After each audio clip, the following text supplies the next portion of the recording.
धन्यवाद सभापति महोदय। आज मैं यूनियन बजट 25-26 पर अपनी बात रखने के लिए खड़ी हूँ। भारत के संविधान के आर्टिकल 38 भारत को एक वेलफेयर स्टेट के तौर पर पेश करता है और सरकार की जिम्मेदारी है कि बजट और उससे जुड़ी वेलफेयर स्कीम्स के जरिए इन आर्टिकल्स को हकीकत में लाया जाए। इसलिए यूनियन बजट सिर्फ एक आंकड़ों की किताब नहीं, बल्कि सरकार की प्राथमिकता और वेलफेयर स्टेट के संविधान से जुड़ी वफादारी का आईना है। सरकार की जिम्मेदारी है कि इकोनॉमिक पॉलिसीज, जिनमें बजट भी शामिल है, ऐसी बनाए जाए जो गैर बराबरी को कम कर सके और सबसे ज्यादा गरीब वर्ग को सहारा दे। बजट वो लाइफलाइन है जिससे शिक्षा, स्वास्थ्य, पेयजल, social security, SC ST minority, गरीबों की भलाई के लिए स्कीमें चलाई जाती है। मगर ये बजट को देखकर महसूस होता है कि ये भविष्य के निर्माण से ज्यादा हेडलाइन बटोरने का एक दस्तावेज है।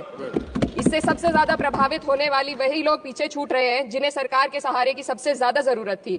वो किसान जो बढ़ती लागत से परेशान हैं, वो नौजवान जो बेरोजगारी का सामना कर रहे हैं, और वो औरतें जो निजामती रुकावटों से जूझ रही हैं, और वो गरीब जो महंगाई के बोझ के तले दबे हुए हैं।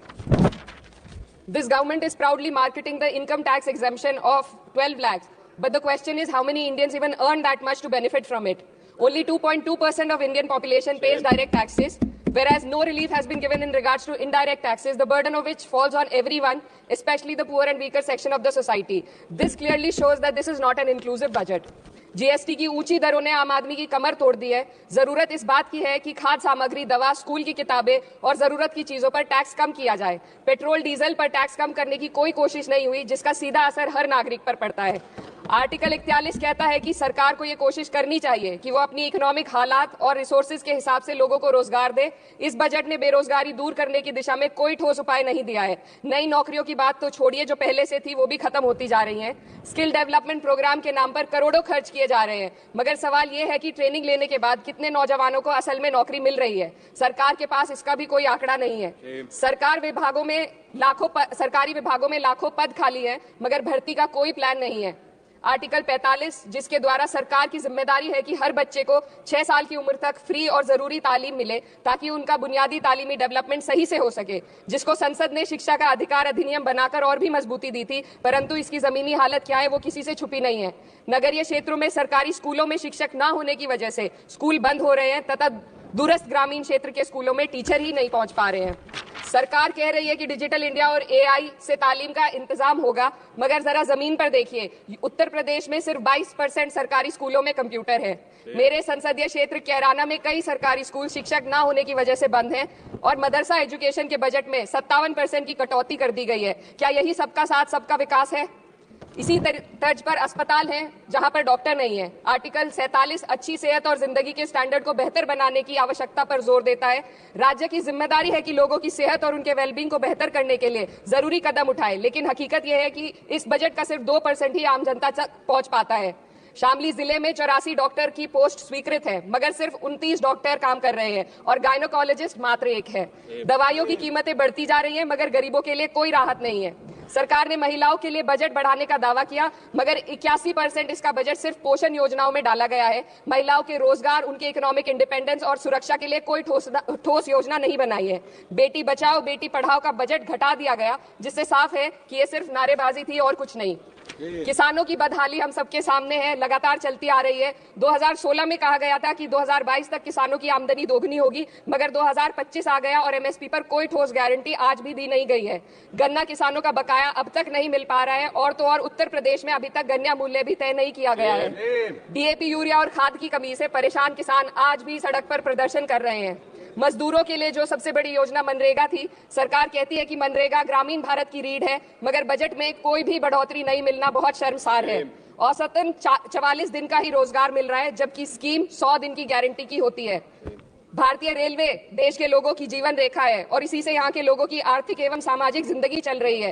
देश के हर हिस्से को रेल कनेक्टिविटी से जोड़े जाना सरकार की कल्याणकारी नीति का हिस्सा है। मेरे संसदीय क्षेत्र कैराना के रेलवे से जुड़ी 2 मांगे लंबे समय से लंबित है। दिल्ली शामली सहारनपुर रेल लाइन का दोहरीकरण और पानीपत शामली मेरठ लाइन का सर्वे अति शीघ्र ही कराए जाने की बहुत पुरानी मांग को बजट में शामिल किया जाना चाहिए।